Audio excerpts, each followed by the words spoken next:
I am ready. Serbisyong totoo ng GMA News.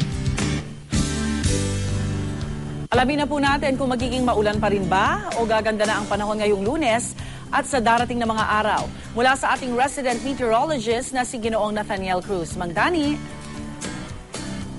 Rhea, magiging maulan pa rin ang panahon sa malaking bahagi ng Luzon at Visayas ngayong araw.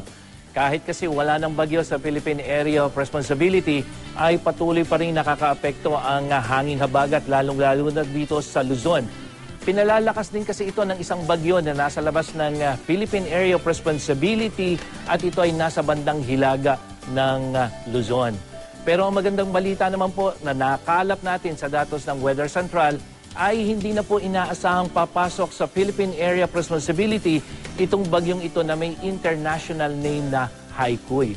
At kung titingnan po natin ang malapitan ng ating weather satellite, makikita po ninyo yung mga kaulapan na tumatakip dito sa Luzon, lalong-lalo na dito sa kanlurang bahagi ng Luzon.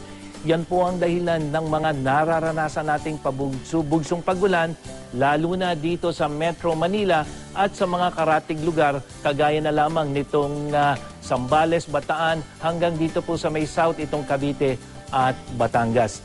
Kaya dito sa ating rainfall forecast, dito po sa Luzon, yung mga kulay berde, yan po ay makakaranas ng mga mahinang pagulan mula norte yan hanggang south.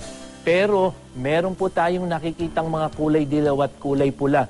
Yan po yung makakaranas naman ng mga malalakas na pagulan, lalong-lalo na po dito sa Central Luzon at saka Southern Luzon, lalong-lalo po dito sa may western section ng Luzon. Kaya po dun sa mga kapuso nating papasok sa trabaho at eskwela ngayong araw, dito po sa Metro Manila, huwag po ninyong kalimutang magdala ng payong o kapote dahil asahan po natin ang pabugso-bugsong pagulan mula ngayong umaga, lalong-lalo na po pagdating ng tanghali hanggang hapon po yan, mataas po ang posibilidad ng pagulan. At sa Visayas naman, magganon din po, magkakaroon ng mga pagulan, lalong-lalo dito sa kanlurang bahagi. Kaya po yung kanlurang bahagi ng Luzon at Visayas, patuloy pong pinag-iingat yung ating mga kababayan sa posibleng pagkakaroon ng flash flood at landslide. At sa Mindanao po, inaasahan natin yung mas magandang lagay ng panahon, maliban din po sa ibang bahagi, lalo na sa kanlurang bahagi ng Mindanao, dahil makikita nyo, meron pa rin mga kulay berde, ibig sabihin po niyan, posibilidad ng pagulan. At para naman sa mga kapuso nating nakatira sa mga coastal area, narito po ang schedule ng high tide at low tide. Bandang alas 12:41 po ng hapon, mag-high tide po sa Manila Bay at aabot po yan ng 1.05 meters. Samantalang maglo-low tide naman po pagsapit ng 7:41 ng gabi at ang taas po ay 0.35 meter.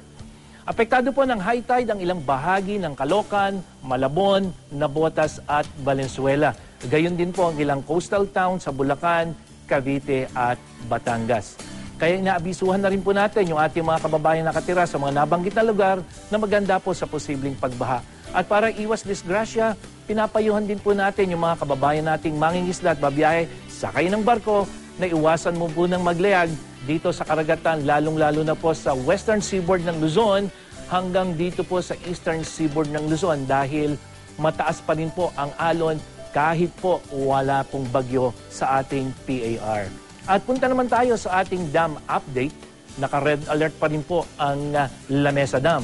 As of 4 o'clock ngayong umaga, 80.15 meters na po ang water level nito. Ito na po yung mismong spilling level ng Lamesa Dam, kaya po inirekomenda na po ang paglikas ng mga residenteng nakatira malapit dito.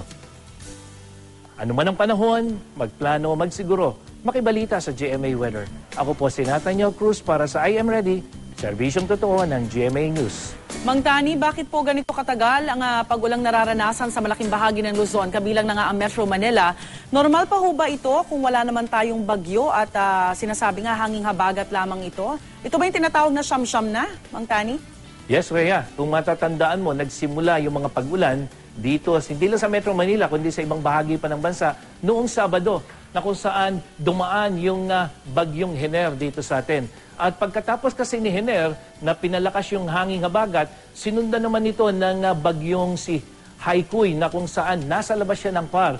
Pero dahil nga yung posisyon ng mga bagyo na yan ay nasa may norte ng ating PAR, kaya tuloy-tuloy yung paghigop nila ng hanging habagat. So yung nararanasan natin, hindi na ito normal kahit na tag-araw o kahit tag-ulan. Kaya po, ang magandang balita lamang, Rhea, wala tayong nakikitang kasunod itong si Haikui. Kaya kung walang kasunod ito sa mga susunod na araw, asahan na natin yung unti-unting paghina ng hanging habagat. Pero mula ngayon hanggang Martes at Merkules, asahan pa rin natin yung pagkakaroon ng ulan. Kaya napakahaba na nung naranasan nating mga pag-ulan noon pang 1 linggo, Rhea. Alright, Mang Tani, maraming salamat po at magandang umaga.